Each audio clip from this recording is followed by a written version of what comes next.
মানে আমার সত্যি কালকে মানে যখন আমার কাছে খবর এলো রাহুলের ব্যাপারটা, তখন আমার সত্যি বিশ্বাসও হয়নি যে এটা সত্যি কি মিথ্যে। মানে কি অনেক সময় নাকি ফরওয়ার্ড চলে আসে, এরকম একটা ফরওয়ার্ড এলো মনে হলো আমার, কিন্তু যখন আমরা জানতে পারলাম কেনা, সত্যি খুব দুঃখজনক। খুব একের পর এক এবার নেমে আসছে টলিউড পাড়ায় সর্বনাশের খেলা। সেই সর্বনাশে নতুন করে বলিদান দিলেন টলিউডের জনপ্রিয় অভিনেতা রাহুল ব্যানার্জি।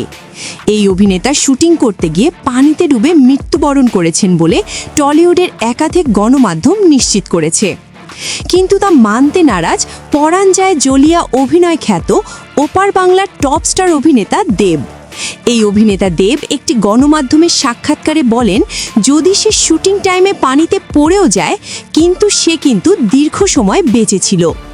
এবং রাহুল ব্যানার্জির সংশ্লিষ্ট আপনজনরা জানাচ্ছে যে তিনি হসপিটাল যাওয়া অবধি বেঁচেই ছিলেন। তাহলে এখানে অভিনেতা দেবের প্রশ্নটা হলো, যদি সে নদীর পানি থেকে ওঠার পরেও বেঁচে থাকে তাহলে প্রাণ গেল কিভাবে? এই একটি প্রশ্ন এবার ঝড় তুলছে গণমাধ্যমে। তাহলে কি এই রাহুল ব্যানার্জির মৃত্যু ঘিরে কোনো এক অদৃশ্যমান শক্তি কাজ করছে, যা আমরা এই খালি চোখে দেখতে পারছি না? এছাড়াও এই মর্মান্তিক দুর্ঘটনার পিছনে অনেক প্রশ্ন উঠছে, যার উত্তর সেই শুটিংয়ের পরিচালকও দিতে পারবে না। কারণ এটি কি আসলেই দুর্ঘটনা নাকি পরিকল্পিত হত্যাকাণ্ড, তা কিন্তু সঠিকভাবে বলা যাচ্ছে না। এই অভিনেতার ময়নাতদন্তে এমন কিছু ঘটনা উঠে এসেছে যা বারবার বলে দিচ্ছে এখানে কিছু লুকানো হচ্ছে। যা প্রাথমিক ময়নাতদন্তে উঠে এসেছে, সেই ময়নাতদন্তে বলা হয় প্রায় 1 ঘন্টার মতো পানির নিচে ছিলেন রাহুল বন্দ্যোপাধ্যায়, আর সেই কারণেই তার শ্বাসনাল পাকস্থলিতে ঢুকে পড়ে বিপুল পরিমাণ নোনা পানি ও বালি।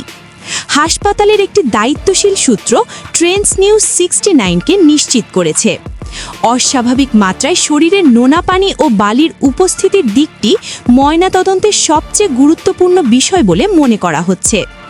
কিন্তু যখন তিনি পানিতে পড়ে যান এবং এই মর্মান্তিক দুর্ঘটনার কবলে যখন তিনি পড়েন, সেখানকার কলাকৌশলীরা জানিয়েছেন তাকে তাৎক্ষণিক সময় হসপিটালে পাঠানো হয়েছে। কিন্তু ময়নাতদন্তের রিপোর্ট বলছে তিনি দীর্ঘ 1 ঘন্টারও বেশি সময় পানির নিচে ছিলেন। তাহলে এখানেই কিন্তু সব ধরনের জল্পনা কল্পনা থেকেই কিন্তু যাচ্ছে, যার উত্তর কেউ দিতে পারবে না। কিন্তু আপনারা বুঝে নেন আসলে তাহলে তার সাথে সেখানে কি আসলে হয়েছে। সো প্রাণপ্রিয় ভিউয়ার্স, এই অভিনেতা রাহুল ব্যানার্জি কি আসলেই মারা গিয়েছেন নাকি তাকে পরিকল্পিতভাবে মেরে ফেলা হয়েছে? এই বিষয়ে জানিয়ে দিন আপনাদের মতামত। আরও ভয়াবহ তথ্য সবার আগে পেতে চ্যানেলটি সাবস্ক্রাইব করে আমাদের পাশেই থাকতে পারেন। News desk, Trends news 69। নতুন নতুন আপডেট খবর পেতে চ্যানেলটি সাবস্ক্রাইব করে পাশেই থাকবেন।